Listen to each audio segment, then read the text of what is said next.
അസ്സലാമു അലൈക്കും വറഹ്മത്തുള്ളാഹി വബറകാത്തു. നമുക്ക് ഏവർക്കും സുപരിതനായ മഹത് വ്യക്തിത്വമാണ് ലുഖ്മാനുൽ ഹക്കീം. വിശുദ്ധ ഖുർആനിൽ അദ്ദേഹത്തിന്റെ പേരിൽ ഒരു അധ്യായം നമുക്ക് കാണാൻ സാധിക്കും. സൂറത്തുൽ ലുഖ്മാൻ.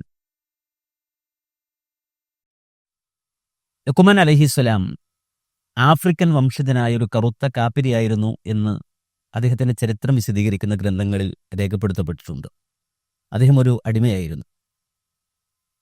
എങ്കിലും അദ്ദേഹത്തിന്റെ തത്വോപദേശങ്ങൾ ഏതൊരു മനുഷ്യന്റെയും ഉള്ളിൽ തട്ടുന്നതാണ്.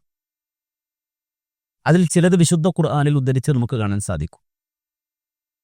അതിനും പുറമെ നിരവധി ചിന്തോദീപകമായ ഉപദേശങ്ങൾ അദ്ദേഹം നൽകിയിട്ടുണ്ട്.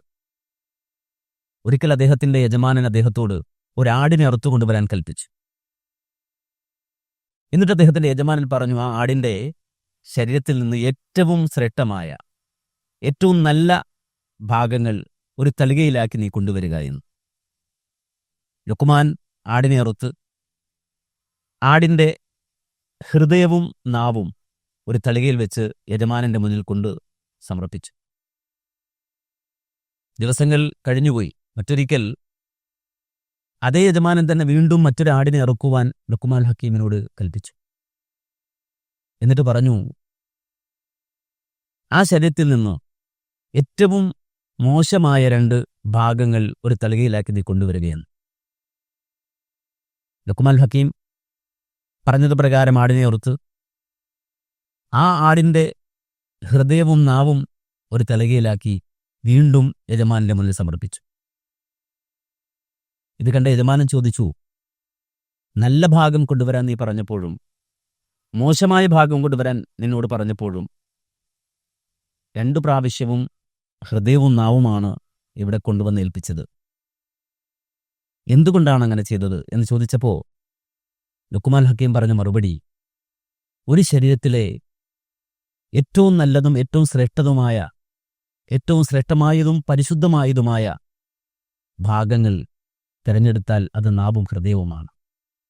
കാരണം അതിന് പരിശുദ്ധരായ മലായിക്കത്തുകളെക്കാൾ പരിശുദ്ധമാകാൻ കഴിയും.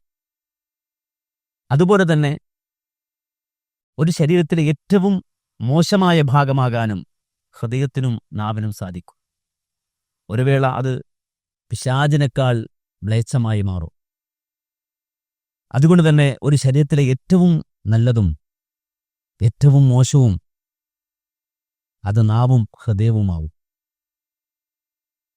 വലിയ ഒരു ചിന്തയാണ് ലുഖ്മാൻ ഈ പ്രവർത്തനത്തിലൂടെ നമുക്ക് കൈമാറുന്നത്. നമ്മുടെ നാവും നമ്മുടെ ഹൃദയവും ഏറ്റവും പരിശുദ്ധമാക്കാൻ നമുക്ക് സാധിക്കും. എന്നാൽ അത് കേടായാൽ, മോശമായാൽ ഏറ്റവും മ്ലേച്ഛമായി അത് മാറുകയും ചെയ്യും. അതുകൊണ്ട് തന്നെ പരിശുദ്ധമായ റമളാനിന്റെ പുണ്യദിനങ്ങൾ ഉപയോഗപ്പെടുത്തി ഹൃദയത്തെ പരിശുദ്ധമാക്കാൻ, അതുവഴി നാവിനെ സംശുദ്ധമാക്കാൻ, നമ്മുടെ ചിന്തകളെ സംസ്കരിച്ചെടുക്കാൻ നമുക്ക് സാധിക്കേണ്ടതുണ്ട്. അല്ലാഹു സുബ്ഹാനഹു വ തആല നാം ഏവരെയും അനുഗ്രഹിക്കുമാറാകട്ടെ. അസ്സലാമു അലൈക്കും വറഹ്മത്തുള്ളാഹി വബറകാതുഹു.